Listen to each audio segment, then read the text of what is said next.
using earphones.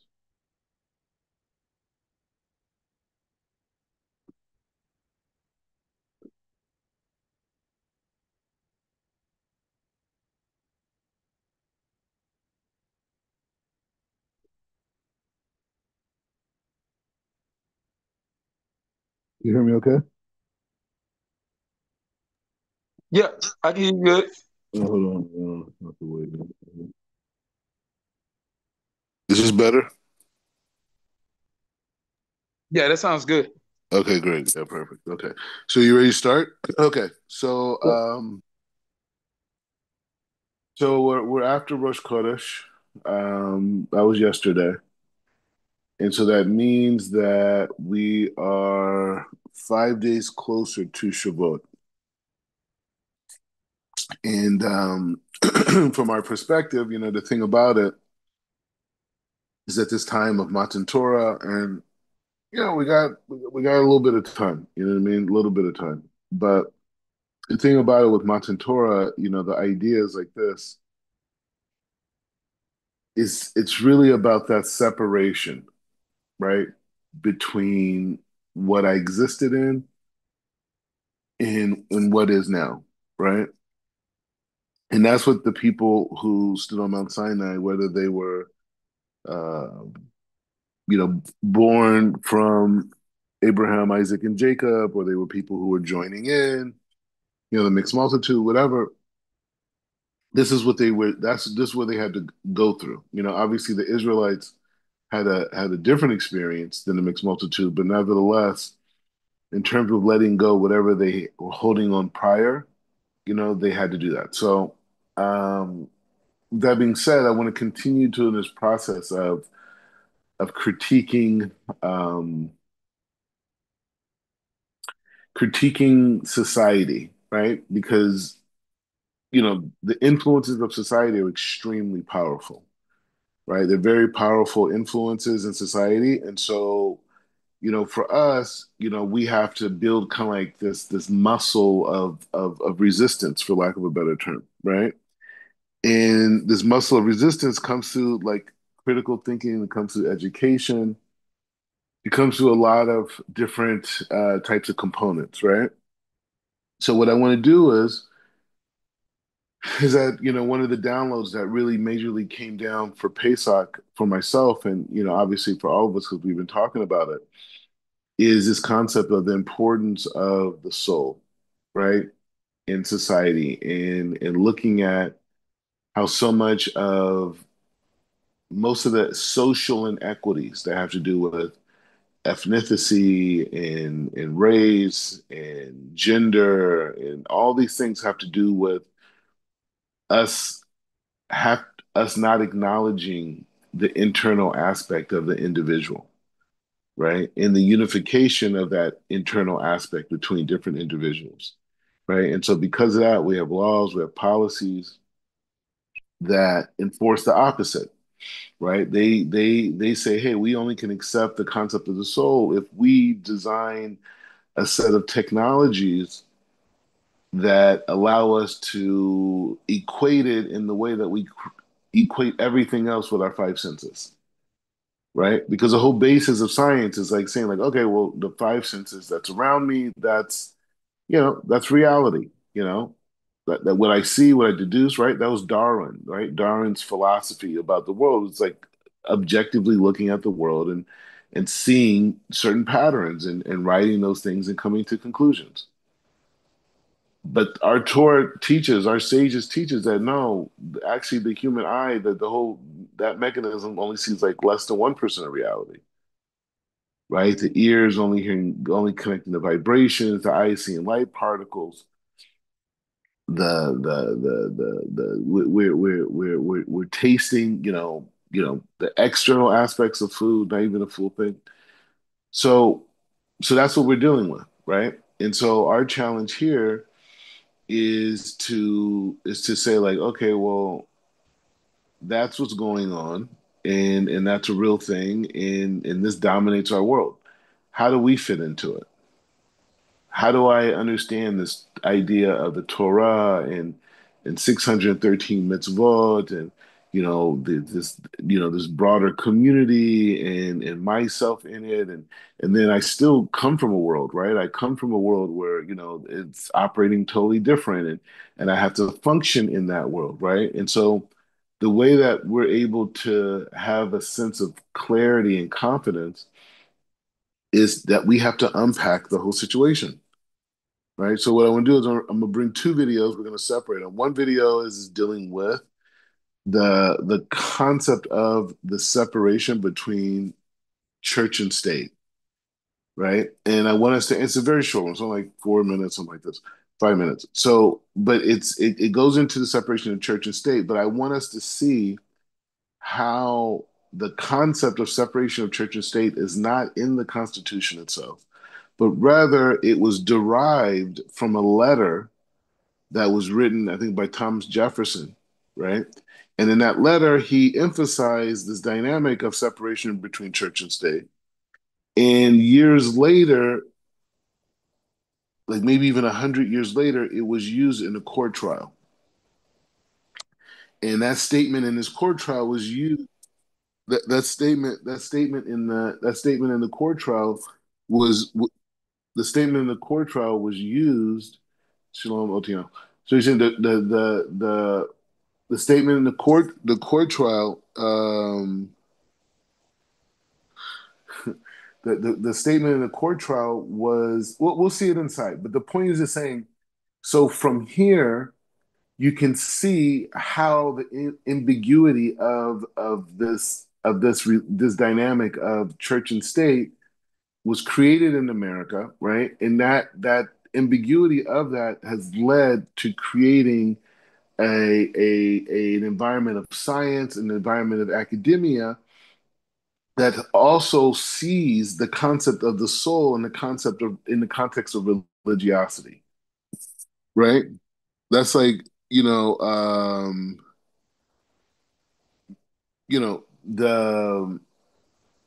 whole context, right? That this whole context of of um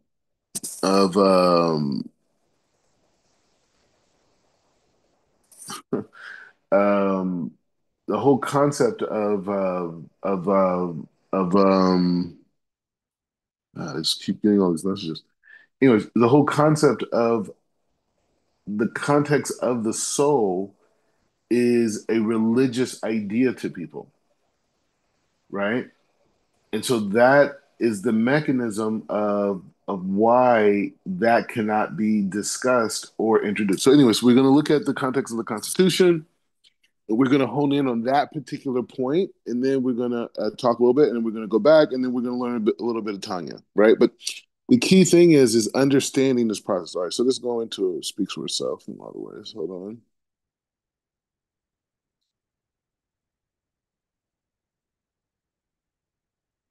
Okay. Hold on. Whoa. Okay. There we go. That's the first one. Oh, 1 second.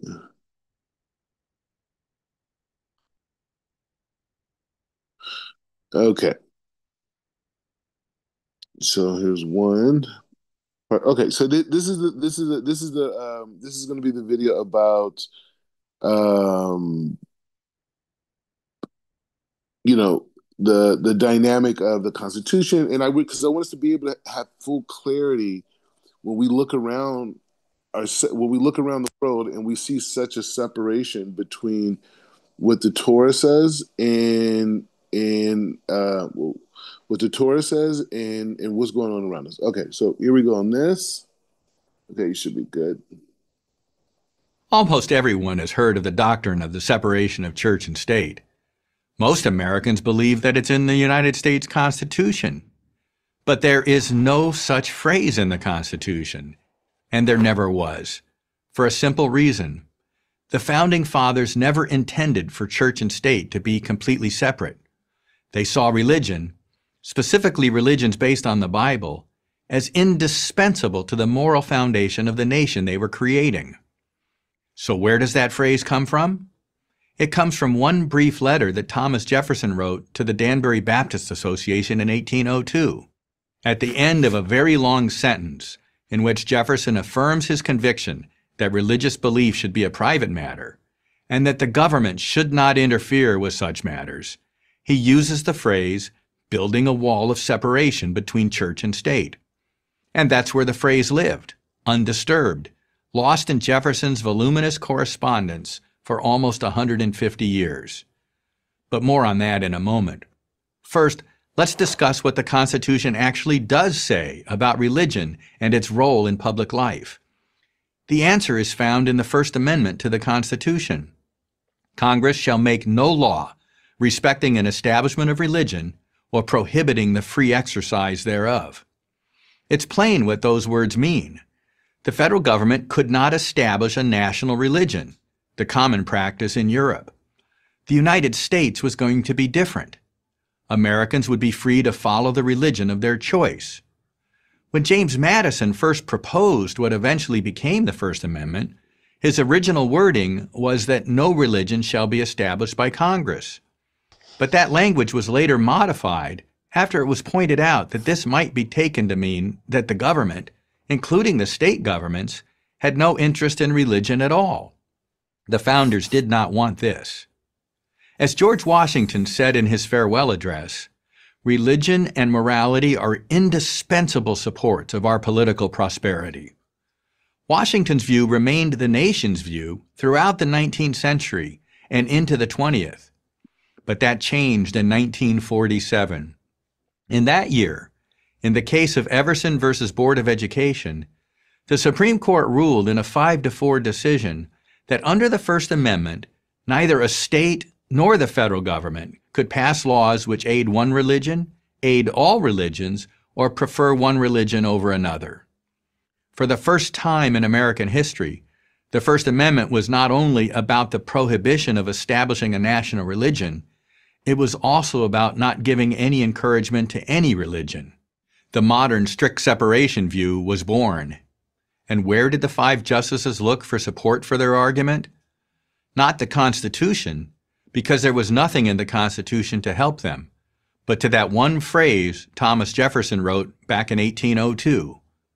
How ironic that the author of the Declaration of Independence, which recognizes the proposition that human beings have inalienable rights from their Creator and not from government, was now being used to separate religion from the public square. For Jefferson and the other founders, religion was central to the entire American project. The Declaration of Independence and the Constitution are just 2 of countless examples where the government acknowledges its debt to God.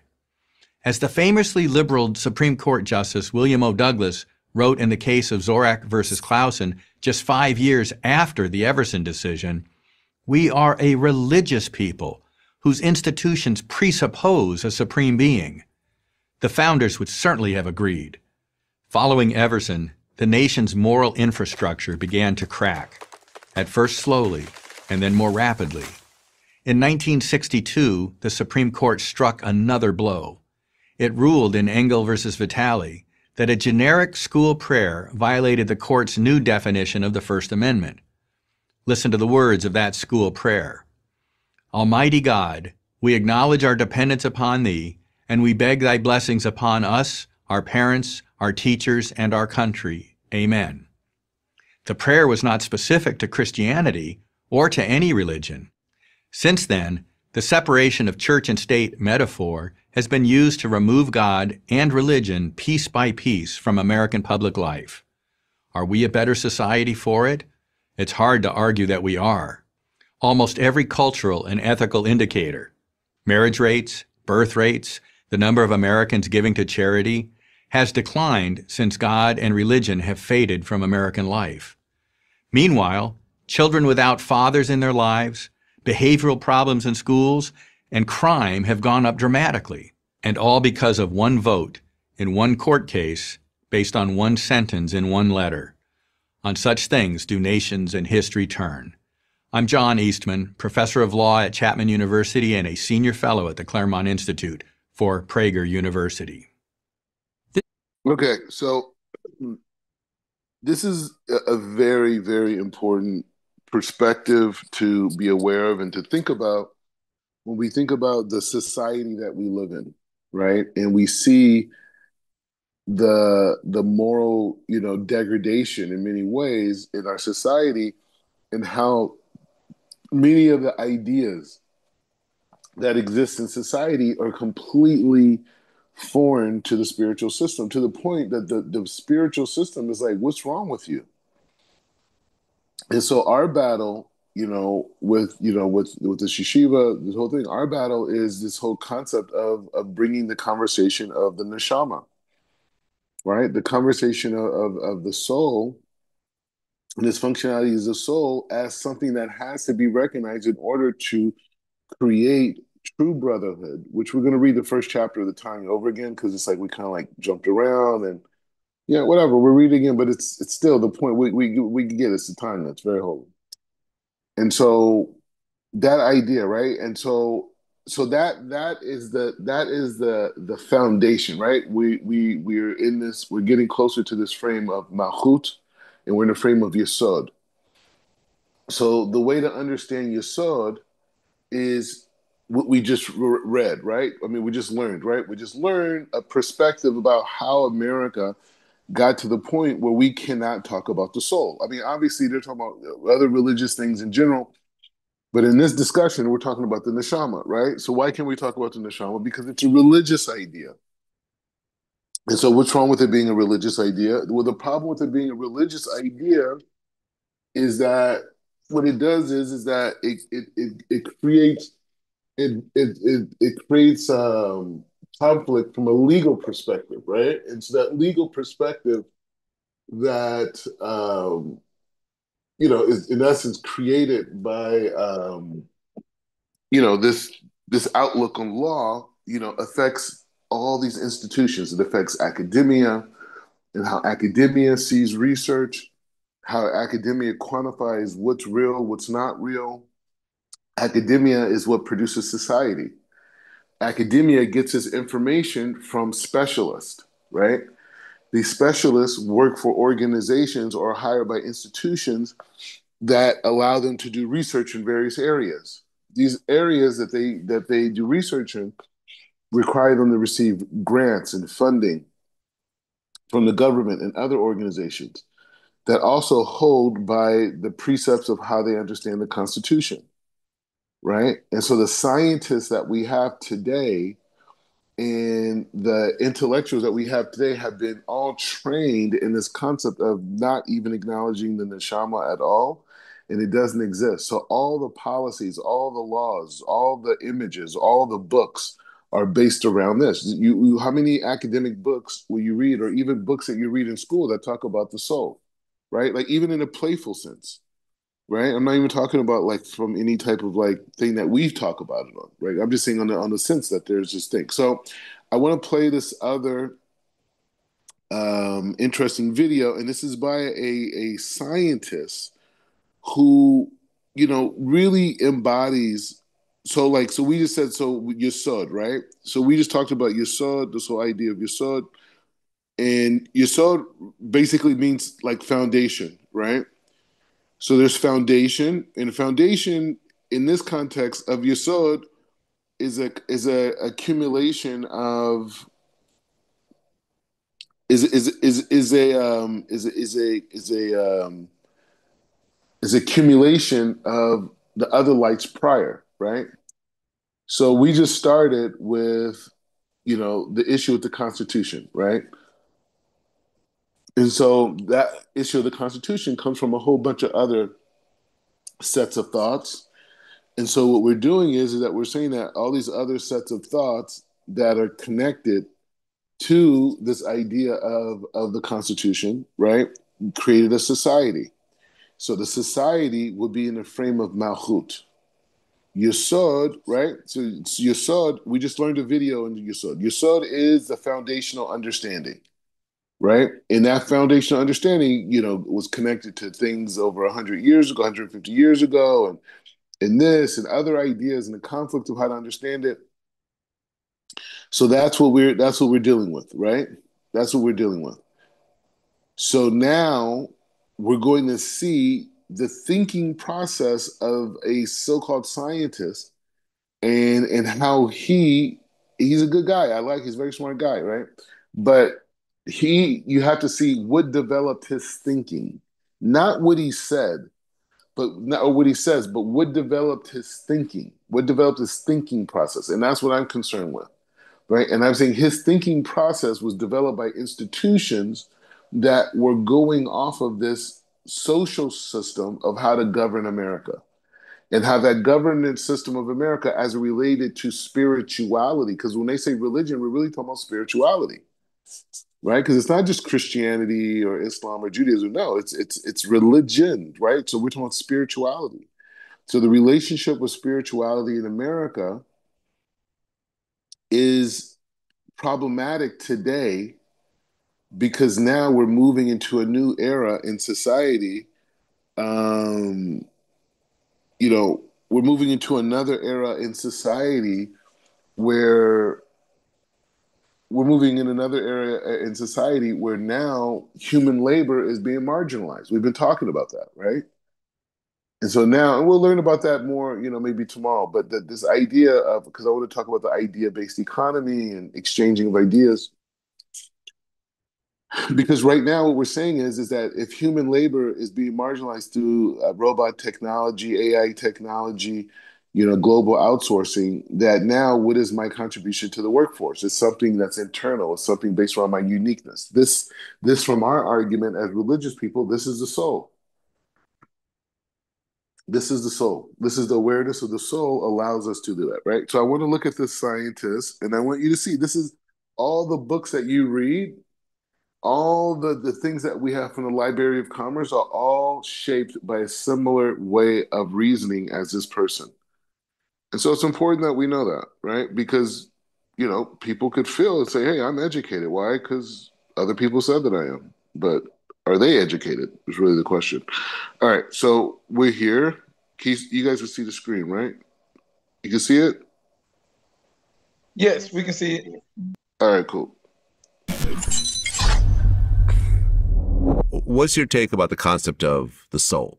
So, for example, I saw an interview with Jizza, who was on your show at one point. The Jizza. He believes in the soul, but he also believes in science and so forth. Do you think there's such a thing as a soul? So let's go back 120 years. Okay. The discovery of X-rays. Okay, Wilhelm Röntgen. They're still called Röntgen rays in Europe. We call them X-rays. You can see through the body and see bones and things, all right? You realize religious people of the day said, we can see into the body. Let's X-ray people while they're on their deathbed. And as they die, let's see if we can see something rising up out of the body. Huh. I'm all for that, okay? A new tool, you think something is true and they want to test it. Of course, they didn't see anything. Okay. But I admire the urge to test a claim or a supposition. All right. Fast forward to today. Like, who are you? Is there something in you that lives independent of your physical existence? That would be the soul. What a soul would be. All right. All right. What I do know is everything you are derives from electrochemical synapses running in your brain. This is a great triumph for our understanding of physiology. Aristotle said, your feelings are in your heart. He got a lot wrong in the sciences, especially in the physical sciences, that among them. Yep. But he was trying. I applaud the effort, like I say. So here's something interesting. You go to a funeral parlor and your friend Frederick just died, let's say. And you go to the funeral parlor, you don't say, hey, which room is Freddie in? You say, where is the body of Fred? We all say that. That's a tacit admission that the body of Fred is not Fred. that Fred is something else that's no longer there. And that matches perfectly with the concept of a soul. But even if you don't believe in souls, you're probably still the person who's going to say, where's the body of Fred? So you recognize there was something there when they were alive that isn't there when they're dead. Well, what is it that was there when they were alive? Well, we have some evidence for this. The neurosynapses of your brain. And how do we know the brain is you? Because you can stroke out bits by bits of your brain. We do the scan of the brain and the whole sections that just shut down.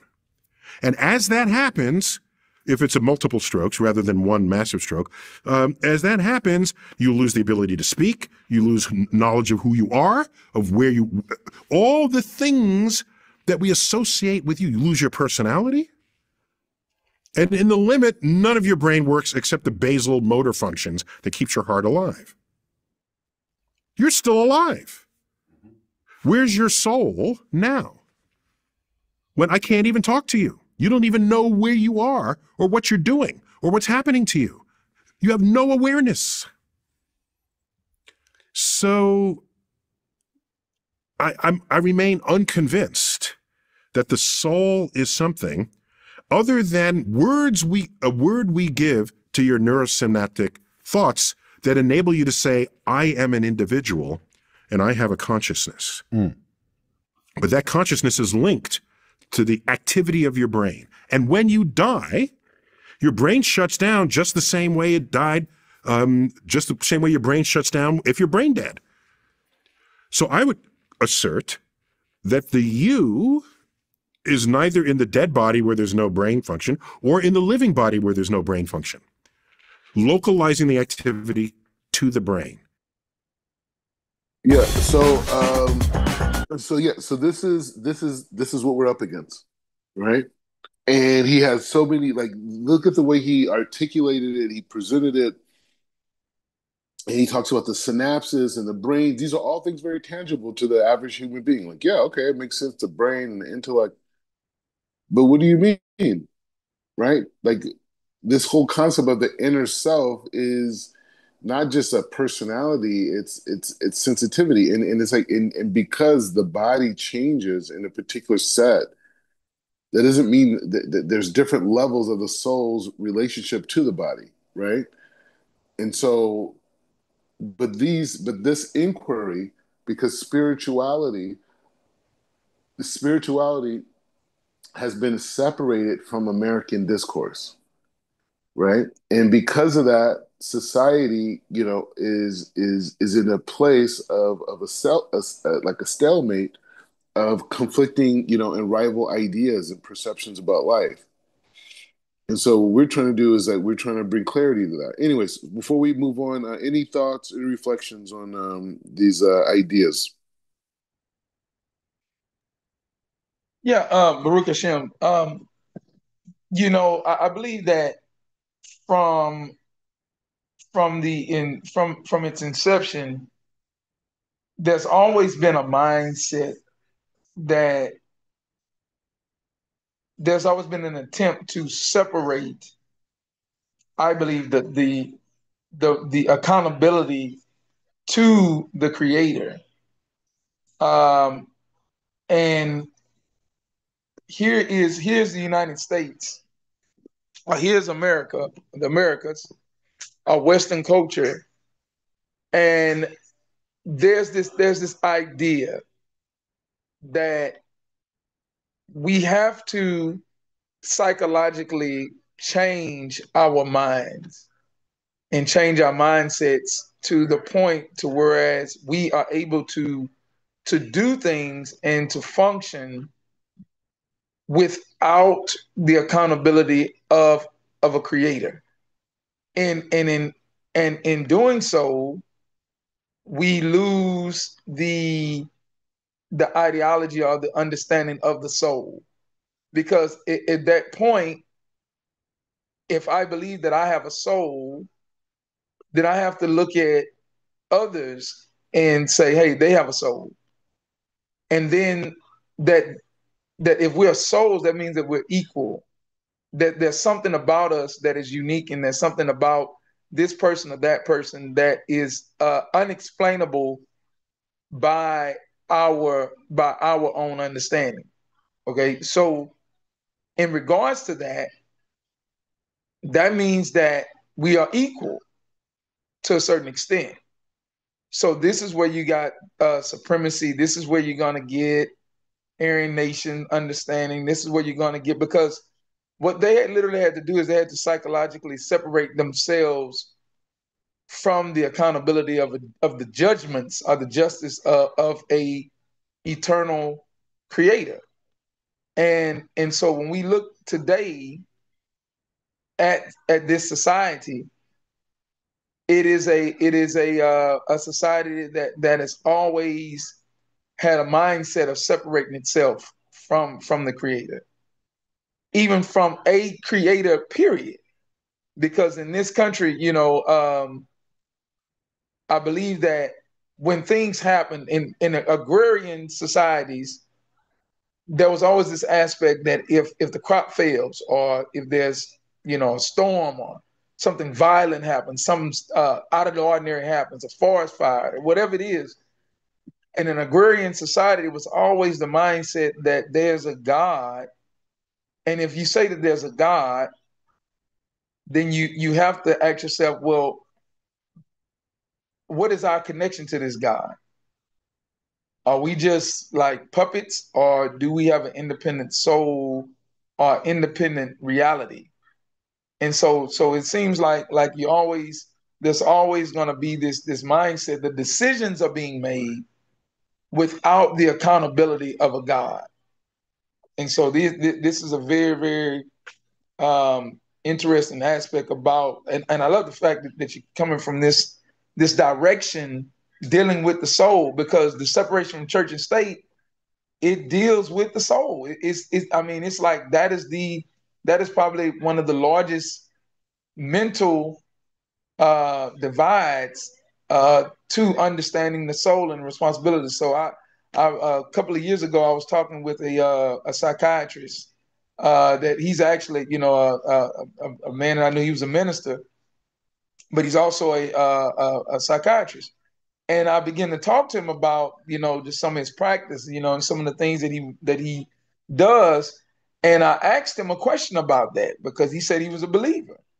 And I asked him, I said, well, do you address the soul of your clients? And he said, well, we're not allowed to do that.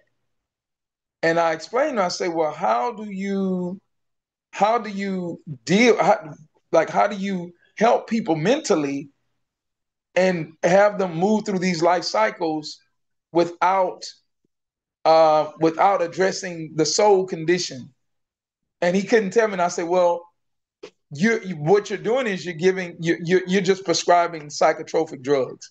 And he agreed. And he's like, and this is a psychiatrist. He said, that's all we can do.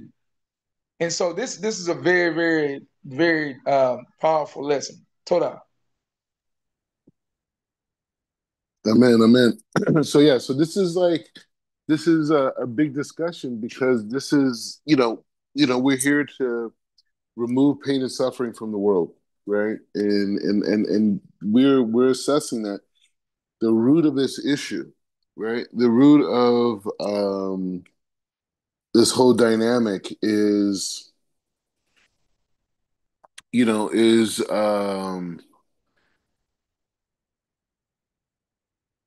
is being able to look at the world that we live in and say, like, hey, where am I?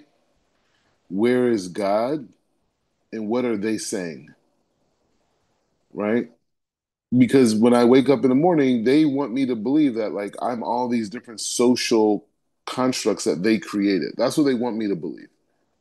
Right? They want me to believe that I'm this, I'm a race, I'm an ethnicity, I'm a social class, I'm an economic bracket, I'm an education level, all these, and this is determining my wealth, my worth, right? And so we're saying over here that destroys any form of true self-esteem.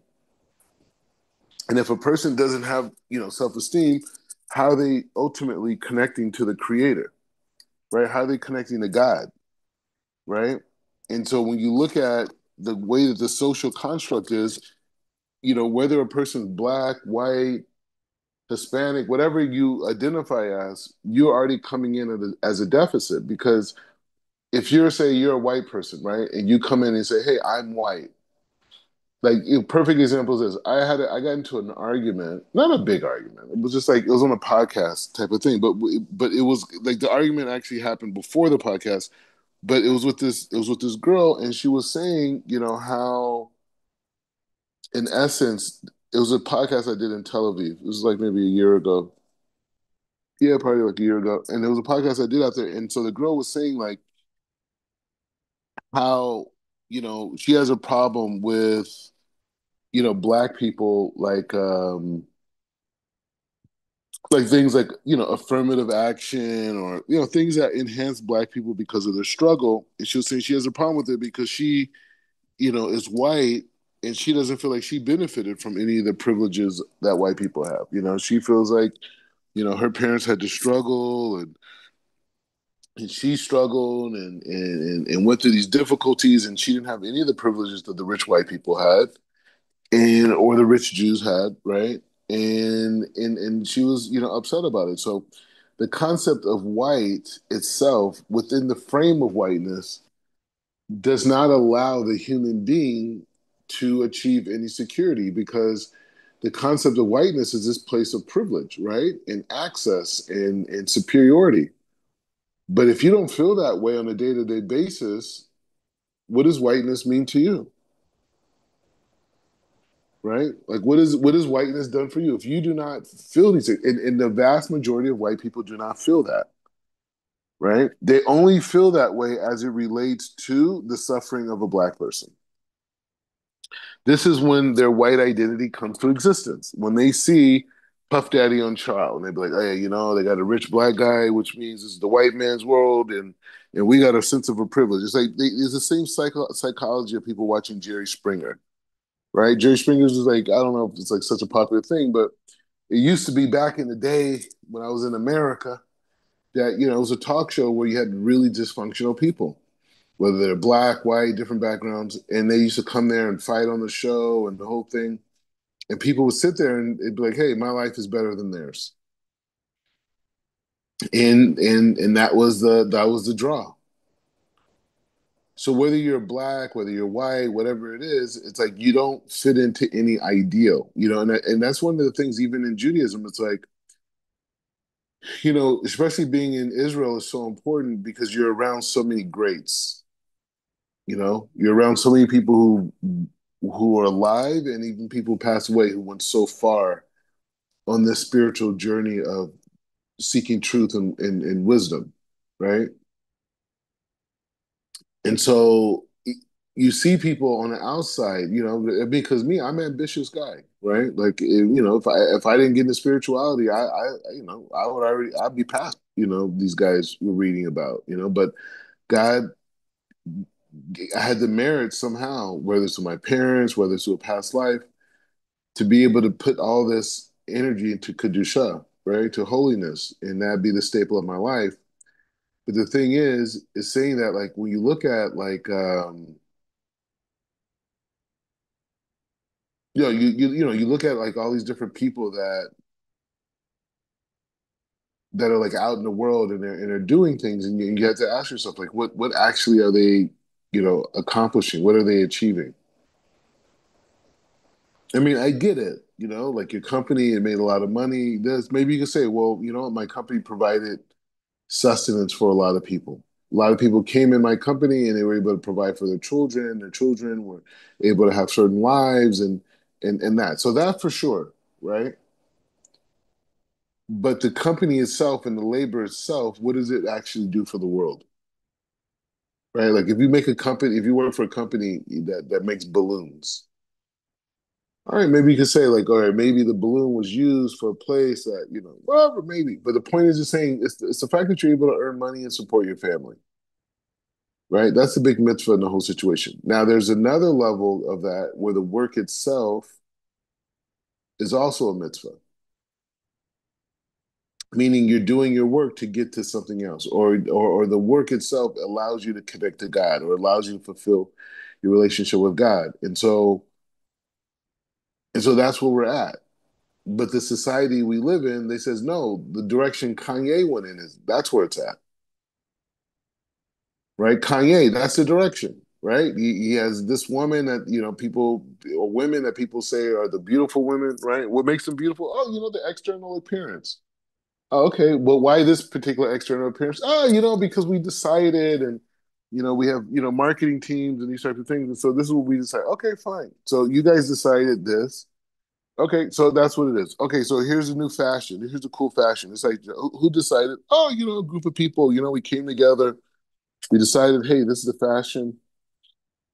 Even say go on a business level. Oh, okay, on a business level, what's the thing? Oh, well, this is where you should invest into. This is the Bitcoin and all these different things. Blah blah. Who says? Oh, we there was a committee that came together, and I'm not mad at it. Right? This isn't rebellious talk. What this is about just putting things in perspective. Right? As a Jew, we don't have to go out and say, oh, well, we see things that are impure, we see things that are not right, and we got to tear it down. No, we just got to bring more light. Right? And bringing more light allows Hashem to deal with things the way that they should be dealt with. Right? And so that's what we're at. We're at this place of saying, like, okay, we're going into Shavuot, we're going into this Matan Torah, and we're starting to notice a lot of things about the world that we live in. We're looking at the world that we live in, and we say, hey, guess what? On an institutional level, there's a denial of spirituality. Okay. So that means the information that I receive every day has to be in rejection of spirituality. Like you see this girl, Coco Girl, right? Like she's Israeli, but there's a whole facet of Israeli life where people are trained, and the schools that they go to do not. I'm not saying it's by her because she probably would disagree with this, but I'm saying in general, like there's a lot of Israelis that grow up in a society that's anti-religion, right? That's anti-spirituality, right? And it's like Judaism is a tradition, it's a historical thing, it's like almost like a history book of the Jewish narrative, and that's what people believe. Right? Obviously, things are changing. People are becoming more religious, which means they have to go to a deeper level of that conversation. But the point is just saying, like, you guys saw her, and you can see, like, whoa, I came here by myself. I wasn't following the Jewish ways, and so that exists. And so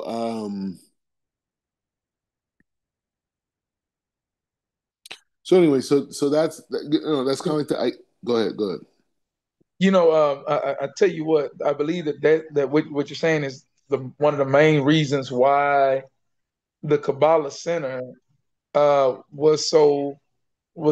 is and was so popular and embraced so much and so effective is because like Nagasi mentioned, his understanding about the soul, right? About someone catching a stroke, like hey, where's that personality? Where is the ability to speak and whatnot, right? Well, the Kabbalah Center is much like a auto mechanic shop for the soul. It's about soul maintenance because if you look at the soul, you can look at when he was talking, I was like, well, man, it's like you get in your car, right? And so you get in your car and your car's running fine, everything looks good, but if your AC stops working, right? Unless you go and get it repaired, it's not going to work. If your radiator is busted, and sometimes there's things on your car that the car can still run and still drive, but it's just a little bit more uncomfortable. So now I'm the same person, got the same car, but the AC doesn't work or the radio doesn't work. And so you're not going to hear music coming from the car. You're not going to get in the car and it's cool. You're going to be sweating inside the car. So it's going to look different. It's going to be different. But see, that's what the Kabbalah Center, because as you were saying this, it's like getting people to understand, look, the problem that you have, and that's the separation of church and state, the problem that you have is not going to be solved in this physical way that you think, but that you got to take that deeper look into into your soul. And that's what Kabbalah does. That's what Judaism does. It's the manual that gives you the appropriate procedure in order to correct the problem, so that your AC be blowing cold again. Yeah, no, I think you're 100%. I think that was definitely the Rothberg's focus, and truly, the person who went through that system and came in. This is the focus of most of Judaism. You know what I mean? Like you just said. Like, I mean, this is the tradition that has existed, since Mount Sinai, but all the way since, the times of Abraham, all the way since the time of Noah, always since the time of the first man, right? And the strengthening and the weakening of the soul based off of our actions, based off of us following certain prohibitions, whether they were 6 or 7 or 613, whatever, right? Because Adam had 6, Noah had 7, and and then on Mount Sinai it became 613. So those different stages of human evolution is exactly just that. It's human evolution, right? And so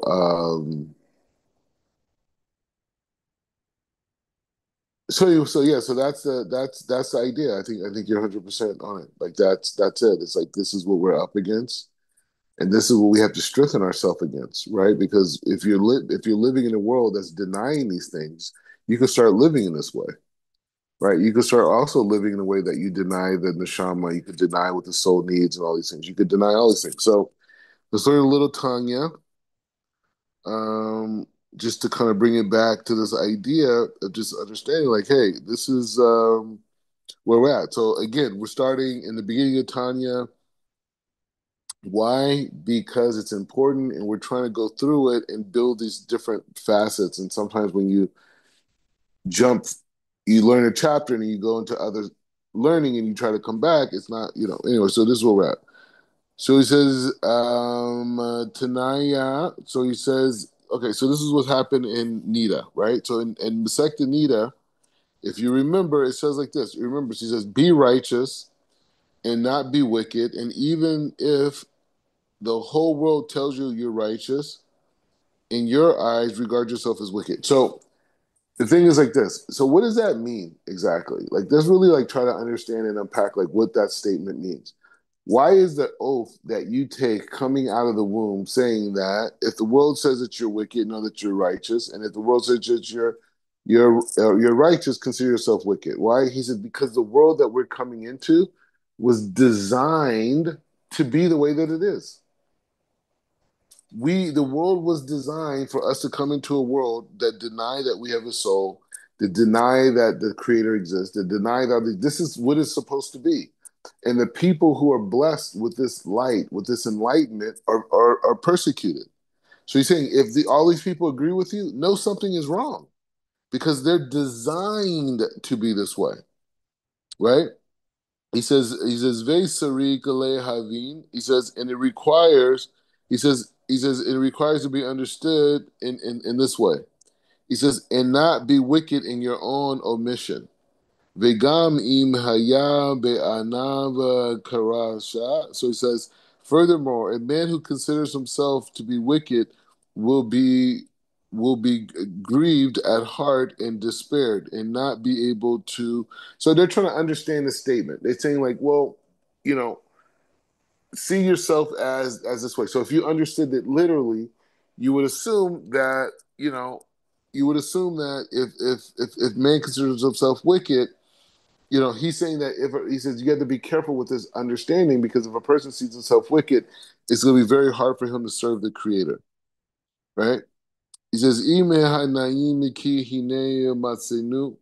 says, however, right? I know we read this before, but we're doing, however, the matter will be understood after a preliminary discussion. He says, we find in the Gemara 5 types of righteous men who prosper: a wicked man who suffers, a wicked man who prospers, a wicked man who suffers, and a Benoni, a person who who's not wicked, but he goes back and forth. Ufereshu de Bagamara. So from the Gemara, he says like this. He says, we explain here that the righteous man who prospers is a perfect tzaddik, is a righteous person who suffers, is imperfect tzaddik. He says the raya. He says in his this explanation of the Mishpatim, he said it explains that a righteous man who suffers is one whose evil nature is subdued to his good nature, and so on. In the Gemara, it ends on chapter 9 of Brachot, and it's stated that the righteous are judged by their good nature, and the wicked are judged by their evil nature. He says, while the intermediate are judged by both. He says, I will have an example of a Benoni. So right now, what he's talking about is this idea of a Benoni. Most people fall in this category, right? Now, the thing that's interesting about people like ourselves who didn't grow up in the Torah in this way is that when we emerge from a place of having a supernatural soul, right? All of us are in a place of a supernatural soul, and this is this idea they're saying like a person who comes from a different environment, even though we can trace many things to our ancestors in the west of Africa, all the way back to Israel, right, and all the way back to Moses, back to Africa, I guess, right, and all the way to Abraham. But the point is just saying that in Shem, right, Shem, Noah's son. So all those things exist, and that's why we're here. So that goes without being said. But nevertheless, we were concealed. Nevertheless, we were separated. So the fact that our souls had the power to make their way back to the system of Kedusha with the collective, right? Because some people say, well, this isn't what we did during the times of Moses or even after certain prophets. A lot of stuff the rabbis came up with it. Yeah, but the people at that time were also rabbis, right? We're calling them prophets now, but how do you think the people rejected Zechariah and Isaiah and all these different people? Like, how do you think how did they have to view them in order to be able to reject them? Now, how could you imagine rebuking Isaiah or Ezekiel or any of these great prophets that we've had? How could you do it? You couldn't even imagine it. But the people then, they tried to kill these guys, or they did. They killed Zechariah, right? So how did they have to view them? Oh, well, there's just these rabbis. Who are you to tell me these things? Who are you to rebuke me? And the later generation was like, no, he wasn't a rabbi. He was a prophet. Now, we're not saying that by the contemporary rabbis today. However, but in the world that we live in, right? The world that we live in, which is a world that is based around darkness, right? A world of denial of God, a world of denial of the soul. So what is a person who lives by the soul and gives insight and clarity and direction from that perspective? What is that person called in our society today? And so that's what we're trying. That's what we're investigating on this whole process. It's like, what does that mean of the wisdom? When we say the sages, what does it mean? What makes them a sage? What makes them a sage is what is them as a reference to the collective, right? The collective is disconnected, right? The collective says that no, there isn't a soul. We just live randomly, you just follow you just whatever you feel, live la vida loca, whatever makes you happy, just do it. There's no consequences. Oh, whatever. If you get a little damage here, it happens. It's life. It's random. There's no cosmic relationship. You don't have a unique mission in this life. You're just supposed to here and enjoy yourself and you die. All this other stuff is too heavy. As the religious people, they just made it up. Anyways, so let's stop here. Some insight, reflections.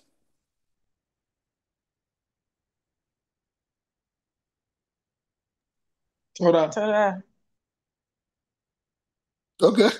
Okay. So, all right. So we stay here. We're back on tomorrow. But we're again, where are we at? What is the Torah that we're learning? We're learning a Torah that's preparing us for Shavuot. And part of preparing for Shavuot, like think about the mixed multitudes that were not a part of Pesach, that didn't go through the circumcision process and the whole thing. They had to circumcise themselves before they stood on Mount Sinai. What does it mean, circumcise? It means that they had to make a covenant, which means they had to let go of everything that's before. And then even the Jews that did do the circumcision doing Pesach, they had to change relationships and this, and people had dysfunctional, they had marriages that were not proper by the Torah. They had to denounce everything to receive God. And so all we want to do in this lifetime is say, hey, what's wrong with us denouncing everything? Let's denounce everything but being a human being. And then from there, we'll make a decision and say, hey, you know what? This is healthy. This is not healthy. This empowers me. This does not empower me. This brings me closer to the Creator. This distances me from the Creator, and deal with society from that basis. Why do I have to come into the world every morning and assume all these different levels that society has created with their ungodly way of seeing the world?